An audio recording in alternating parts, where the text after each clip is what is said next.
So summer's here. I'm sure most of you are finalizing your travel plans for the rest of the year, getting geared up for your trips for 2023. Thought it'd be fun to do another roundup of some of my favorite travel gear and gadgets and accessories as you get prepared. So without any further ado, let's dive into it with the first one, and that is the Matador Flat Pack Toiletry Bottle. This is a new pickup for me this year, but I've been a long-standing fan of the Matador Flat Pack Soap Bar case. So I wanted to grab this because I normally travel with solid soap, but more recently I've been traveling with a few different liquids as I sort out my adult face acne.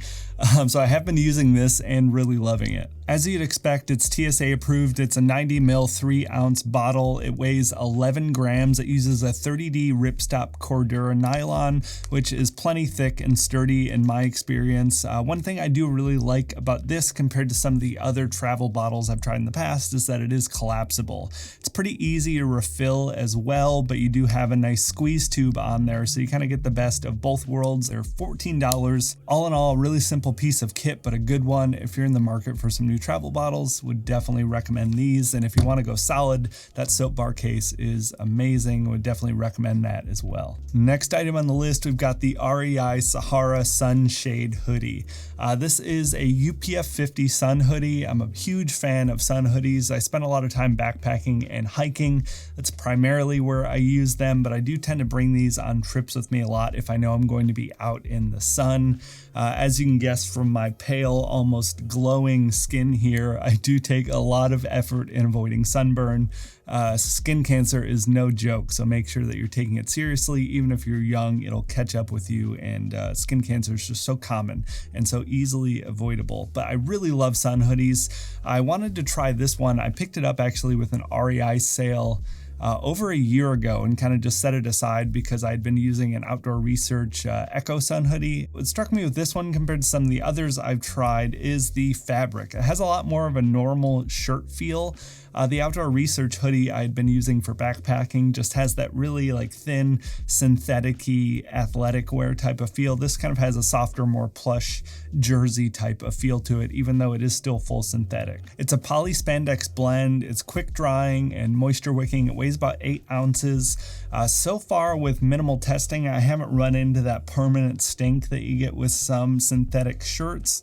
I've run into that with all of my sun hoodies in the past, but to be honest, I haven't taken this out on a significant amount of trail days quite yet. This is going to be my primary hiking shirt for 2023, so we'll see how that does after an extended period of time, but I've been wearing this more casually for quite some time. Haven't run into any issues with day hikes and the few backpacking trips I've been on so far this year. Next up, we've got one of my favorite pieces of gear, and that is the Vessel coffee grinder. When I first saw this thing, I fell in love with the design and the idea. After a few regular trips and a few camping trips, I love it even more after using it. The Vessel grinder is a full aluminum build and uses stainless steel burrs. This thing is really heavy, heavy duty, just really screams quality when you pick it up, when you use it. Definitely high quality design and machining here.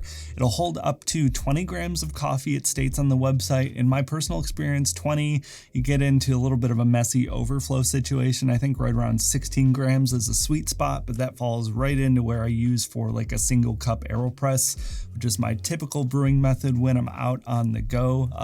So for that, it works perfectly for just that single cup AeroPress. It's just so pleasant and nice to use. The grind is great, really consistent for a hand grinder. I love that it's a burr grinder as well. With, you know, hand grinders, it's kind of a toss up on the quality. I've used some cheaper ones in the past, and this is just such a standout and worth the difference in price from some of the budget ones. Like I said, this is a bit heavy. It comes in at 360 grams, so it's kind of a pro or a con depending on how you look at it. Durability wise, huge pro. You know, if you're super weight conscious and a one bag traveler, that might be a bit of a con if you're looking to shave that weight to meet some of the, you know, airline requirements. So, you know, tread lightly with that depending on your bag size and weight limitations. It is really nice and compact though compared to some of the other grinders I've tried. It's about 6 inches tall and 2 inches in diameter, so really nice and small, but just a lot of heavy, good weight to it. Would definitely recommend if you're in the market for like a really good quality hand grinder. Whenever I talk about my travel coffee gear, I always get a lot of questions about specifics and details for how I do things. I tend to handle it on a case-by-case basis. I'll usually brew with my AeroPress Go. That's definitely my preferred current method of making coffee. Regards to coffee water, I'm a huge fan of third wave water at home. For longer trips, I will bring packets of third wave water with me, but a lot of times I'll leave that back at home if I'm on just a 2 or 3 day trip. It's not worth the hassle and wasting, 3/4 of a gallon of water in that case. For heating the water, I usually try and scope out wherever I'm staying to see if they have a kettle or even just a microwave or something to be able to heat up water that way. Not the most ideal, but definitely better in a pinch. And if they don't have any of that stuff, I will bring my little travel kettle from Pact. I really love that thing, but it's just a bit bulky, so I tend to try and avoid it whenever I can, but it is always so nice to have when I do bring it. And for coffee beans, sometimes I'll scope out the location I'm going to see if they have any local roasters I want to try when I get there, but more often than not, I will pack and bring beans with me for the trip. Always happy to talk about this stuff in more detail down in the comments. If that didn't answer all of your questions fully, I always get a surprising amount of questions about these specific details for the coffee setups. But on the note of coffee beans, I am so happy to introduce to you PERC Coffee, the sponsor of this week's video. If you're not already familiar, PERC Coffee is a craft coffee brand based in Georgia here in the United States. They focus on really high quality coffee, which is great, but I love their overall vibe and approach to coffee. That was the first thing that really stood out to me when I checked out their website. They have a choose your vibe page on the website that can help narrow their coffee into 3 categories of mild, balanced, and wild for any of the newcomers. All the different categories are color coded, so it's easy to spot on the site.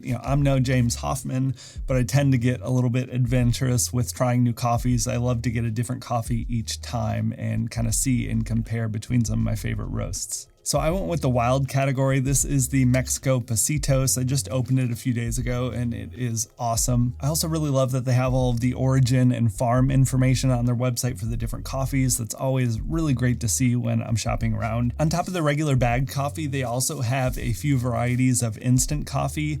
And this is honestly some of the best instant coffee I have ever tried. I'm always on the hunt for different instants for backpacking. I know some people use it for regular travel. I like kind of the ceremony of making my coffee even when I'm traveling. You can buy single bags obviously on the website, but they also have a subscription service for each of the different categories. So if you want to try different wild coffees every month, you can set that up and have it shipped automatically. I could go on and on. I'm sure it's been like 3 or 4 minutes at this point, but I'm just really impressed with what they're doing.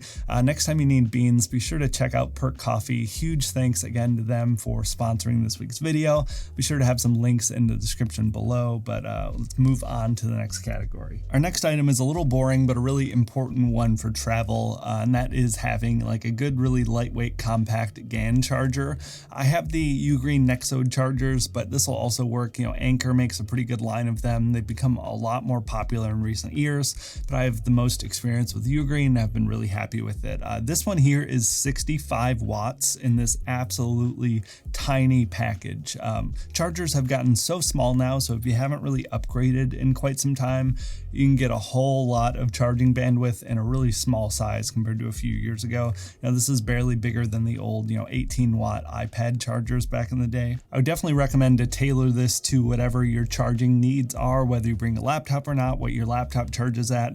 I figured 65 watts would be the most common for most folks out here, but they have a 140-watt version, 45-watt version, a ton of variety. Anker does too, but this one, 65 watts. You have 2 USB-C ports, 1 USB-A port, so this will charge a lot of laptops as well as your phone and headphones as well, all at the same time, and just one little wall charger. Super convenient. Like I said, more of a category item here, but I'll put a link to the 65-watt version in the comments. Be sure to upgrade if you haven't in some time, because they've gotten way better in the last 2-3 years. Next up, we've got another real favorite item of mine from the last couple of years of digging around for cool travel gear, and that is the Arcade Belt, travel friendly belts. These are entirely metal free, so they're TSA friendly.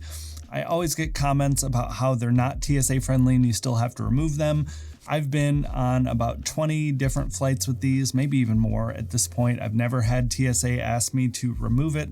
Your mileage may vary, of course, because some people have, but in my personal experience, I haven't yet. So I'm going to keep talking and I'm going to keep giving a disclaimer as well.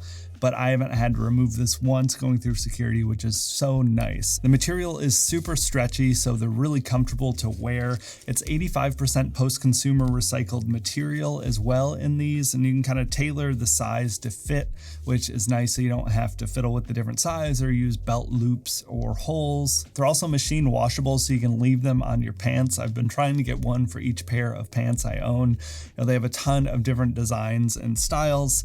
They just released a new lineup with a collab with a company called Marshwear, so some kind of fun like summery nautical themes, but they have a ton of different ones. I have a Smoky Bear belt. They have some national parks belts. They also just have plain solid belts. I want to make that clear as well. Someone said that all of my color choices were ugly.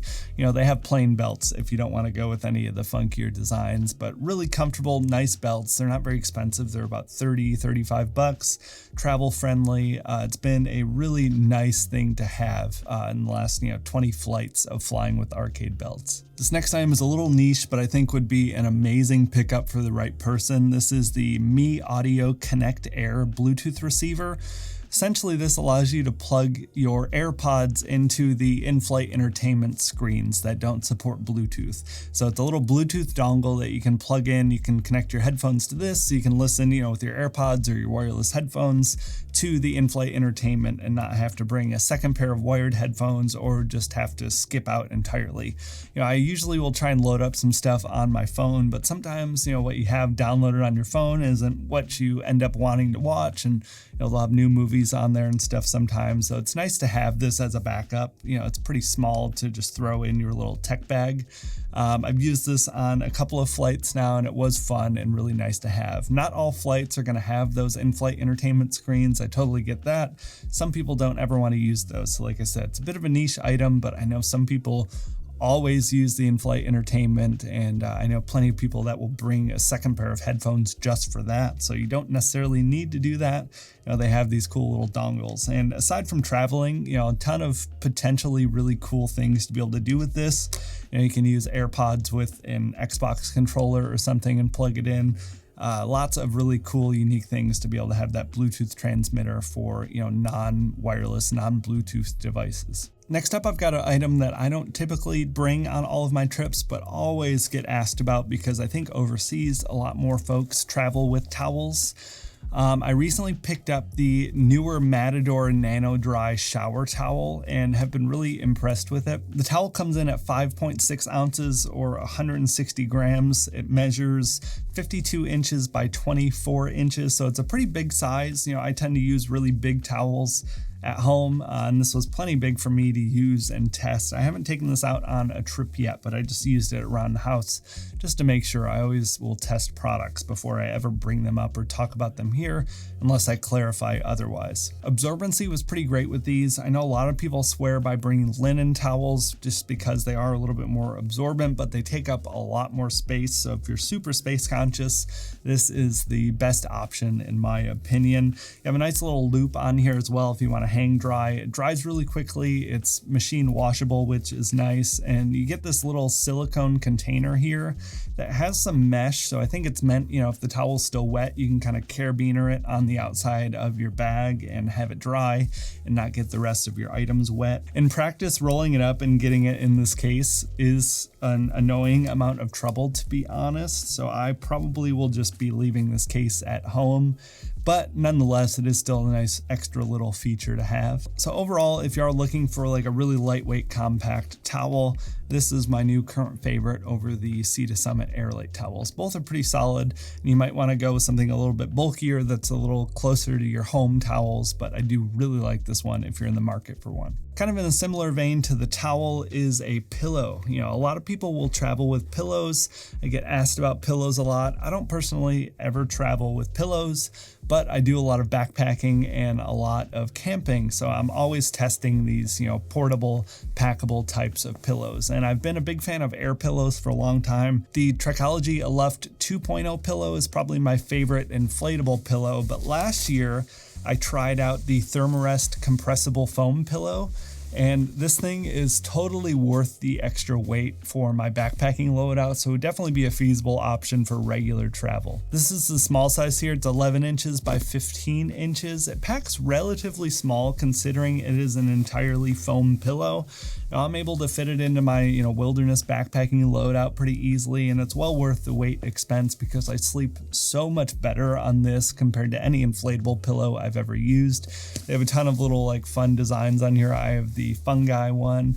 I also have another one of these in the regular medium standard size with some trees on it. So, kind of outdoorsy vibe there. But if you're into that, really comfortable, not very expensive. I think they are $36. But yeah, if you're looking for something comfortable, but still going to be packable, and if you need a travel pillow, this is definitely my favorite by so far. Our next item is arguably an everyday carry item more than a travel item, but nonetheless, it is the Pale Blue Earth rechargeable batteries. Whether or not you use AA or AAA batteries when you're traveling is obviously up to you. I know I typically don't for regular travel, but for backpacking, a lot of headlamps will use AA or AAA batteries. I've learned about these a few months back and just really was impressed with the unique design. First and foremost, they're lithium ion rechargeable batteries. They have over 1,000 charge cycles, which is really nice. They'll charge fully in an hour as well, which is also really nice. But one of the really cool things on here,